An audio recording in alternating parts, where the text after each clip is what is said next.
Добар ден, со нас денес е господинот Доан Сулемановски, правник, директор на Средното училиште Шаип Јусуф, член на Комисијата за помилување и добитник на една престижна награда во Брисел. Господине Сулемановски, добро ни дојдовте. Добре ве најдов и благодарам за поканата и можноста да обавиме еден ваков разговор. Пред се би сакал да ви честитам за наградата во Брисел и би сакал да ве прашам да ни објасните повеќе за тоа, кој ви ја додели и зашто поточно станува збор. Оваа награда е една од наградите кои што се доделуваат во рамки на Рома Уик во рамки на Европската Унија. По повод меѓународниот ден на ромите, Европската комисија во соработка со другите институции на Европската Унија организираат недела посветена на ромите, каде што се тангираат проблеми за ромите, се дискутира на истите, има панел дискусии и поголем број на настани. Во рамки на оваа агенда за таа недела се додели и наградата за особен придонес во интеграцијата на ромите во областа на образованието за нашата држава. Јас го добив првото место. Инаку се имаше можност да се аплицира и да се номинираат физички, правни лица, невладини и владини организации и институции, кои што се истакнале во работата при интеграцијата на ромите во општеството и при нивниот придонес за интеграција во државите во кои што работат и делуваат. Станува збор за 7 држави од Западниот Балкан и Турција.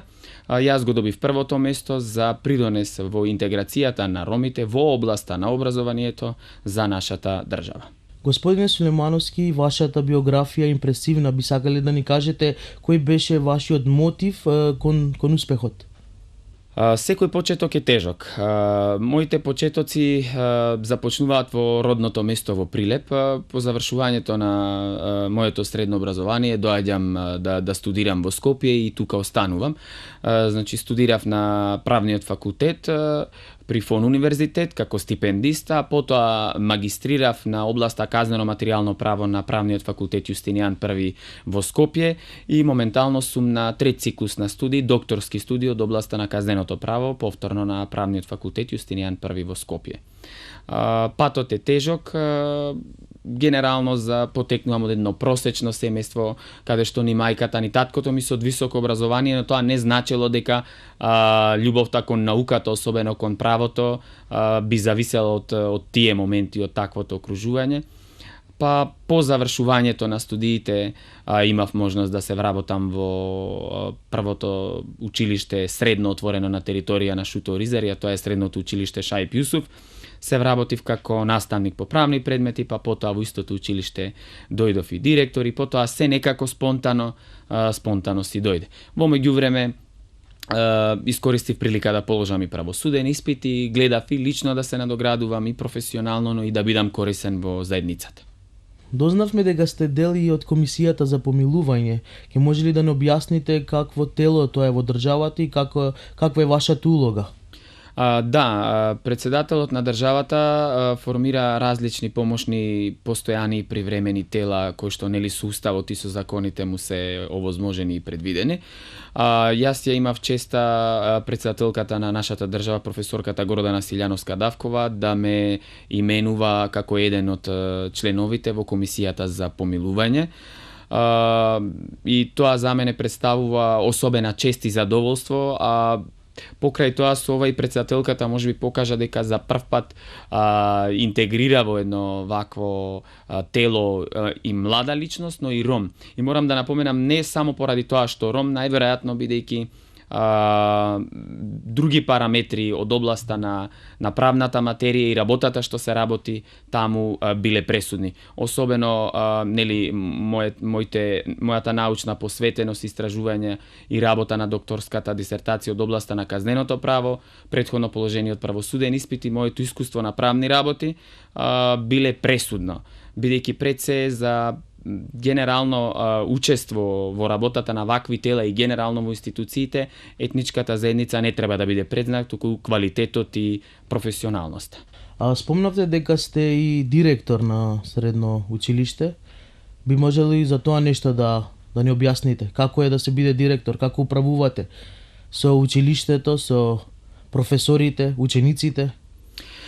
Предизвик е да се работи во едно такво окружување, особено јас сум од самото отварање на училиштето Шаип Јусуф во Скопје од негде крајот на 2015-та и почетокот на 2016-та година. На почеток се вработив како наставник по правни предмети и ги реализирав предметите конституционо уредување, вовед во правото и така натаму. Но потоа и дојдов и директор на таа институција.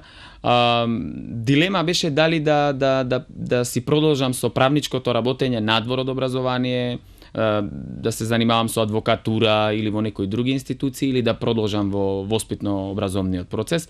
Но во една таква дилема сметав дека убаво е пред се да се помогне на нашиот народ, на нашата заедница во процесот на образованието, бидејќи за мене образованието е една од најклучните алатки сегменти кои што треба да придонесат за зголемена интеграција и подобра состојба и позиционирање на ромите во општеството. И така одлучив, се работи во училиштето.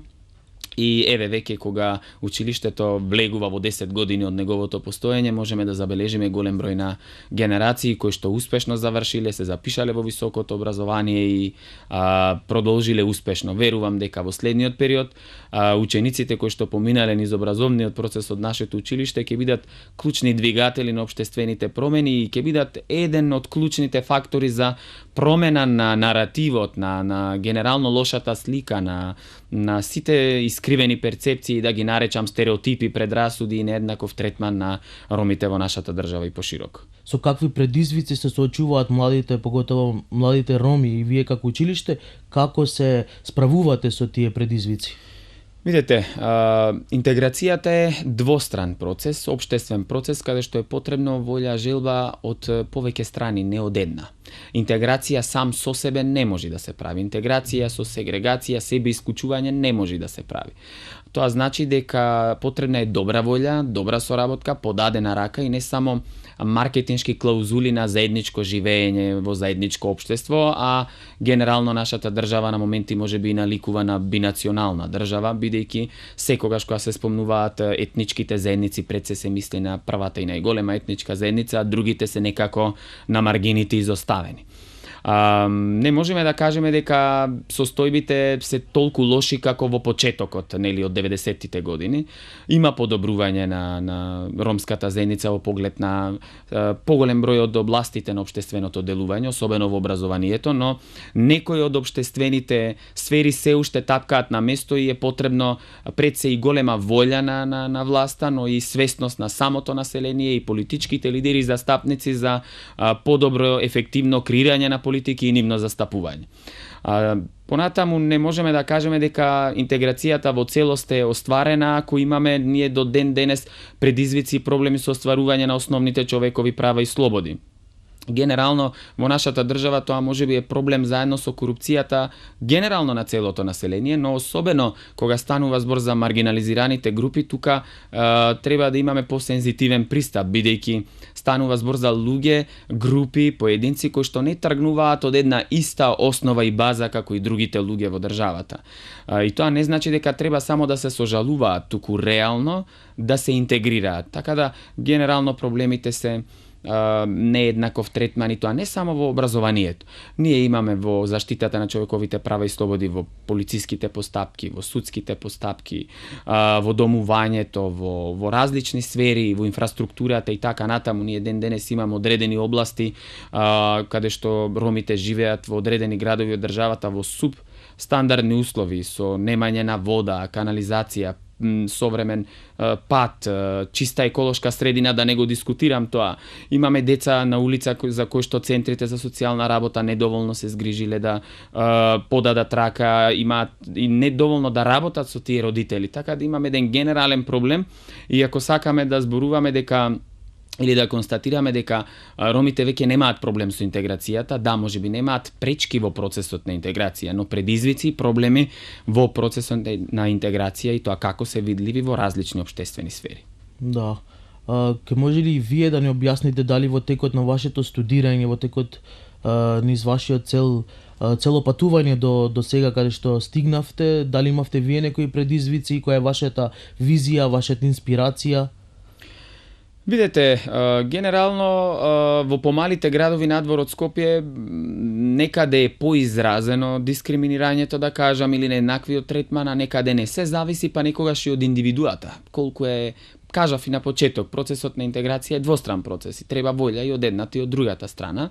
Јас во градот Прилеп, за среќа, додека живеев таму, немав проблем. Ниту потоа кога дојдов во Скопје. Исклучиво на моменти се создавала мала непријатна ситуација кога се поставуваат низа на прашања, па добро дали и вие учите, па добро твоето семејство, кој од вас е, не знам, правник, адвокат, како си стасал до тука. Малку е чудно, но веќе и во поново време забележуваме голем број на високо образовани роми, роми интегрирани во институциите и верувам дека овој наратив веќе делумно и променет и во некое идно време и потемелно и поцелосно ќе се промени.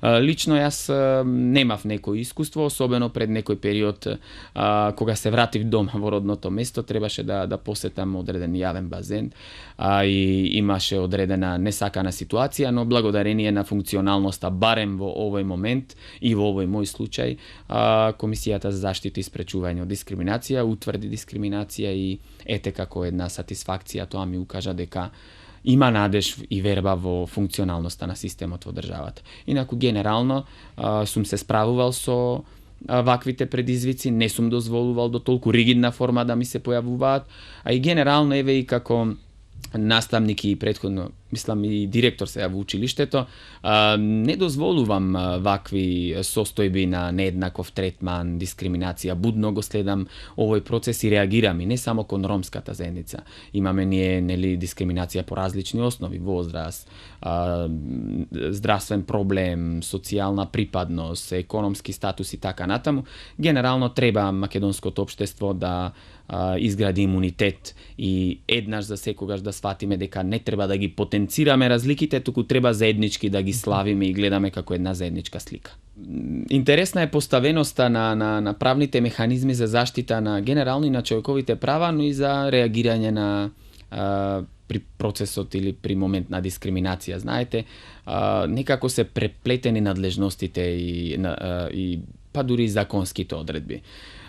Знаете дека и народниот правобранител има надлежност да постапува за утврдување на дискриминација и да ги штити човековите права и слободи, бидејќи правото на еднаквост и недискриминација е едно од клучните права на човекот и граѓанинот согласно уставот, па и голем број на меѓународни договори, конвенции и акти со кои што државата наша се обврзала да ги почитува. Така да народниот правобранител, Комисијата за заштита и спречување од дискриминација како специјализирано тело кое што со посебен закон е надлежна да постапува, но знаете дека и комисијата и народниот правобранител немаат надлежност да казнуваат, туку утврдуваат дискриминација, даваат мислење, даваат препораки да се отстрани.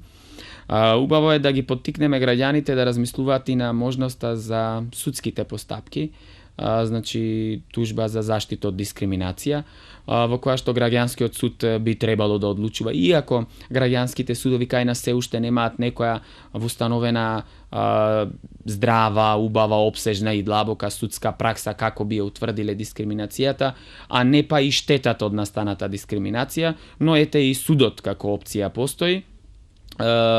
Но во надлежностите на Уставниот суд исто така може да се забележи дека и Уставниот суд има ексклузивитет, особено за дискриминација да постапува по обраќање од граѓаните. Така да гледате дека нашиот правен систем има повеќе можности, па дури и испреплетени ситуации. Некогаш Уставниот суд на државата може да каже дека нема во тој случај дискриминација, комисијата да каже за заштита и спречување дека има, па да имаме една контрадикција, но сепак ова е веќе системски проблем, но генерално граѓаните треба да бидат свесни дека можат некои од овие алатки да искористат. Па и во крајна линија, доколку станува збор за повреда на физички, личен интегритет и други состојби со кои што се нарушува јавниот трети мир, може да се обратат и до полицијата. Така, ти благодарам многу. Инаку полека дојдовме и до крајот и би сакал да ти се заблагодарам што беше дел од ова интервју. За крај би сакал ли некоја порака да испратиш до гледачите, до младите роми, до сите млади кои живеат во Македонија? како да ги инспирираш? Генерално, знаете, влада и мислење дека треба да си ја напуштиме нашата држава, но доколку сите од нас ја напуштаме, ја верувам дека можеме да направиме само полошо. Треба да се справиме со состојбата. Значи, генерален апел до сите млади дека треба гласно да размислуваат, бунтовно да се размислуваат, да се реагира на недостатоците во системот, а особено до младите лица припадници на ромската етничка заедница, дека борба со оружје не се води.